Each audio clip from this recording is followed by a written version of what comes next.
ছোট থেকে বড় হয়েছি আলু সিদ্ধ ভাত খেয়ে, এটা কেউ আমাকে একদিন কথাটা শুনিয়েছিল।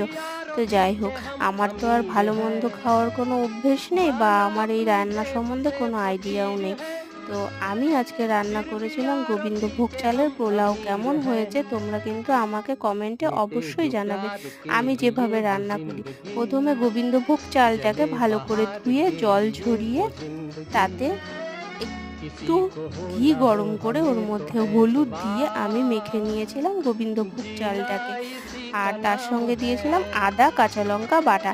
এবার কড়াই গরম করে ঘি দিয়ে তাতে ফোড়নের জন্য দিয়েছিলাম তেজপাতা, গোটা গরম মশলা, কাজু কিশমিশ ভেজে তার মধ্যে দিয়েছিলাম মাখানো গোবিন্দভোগ চাল।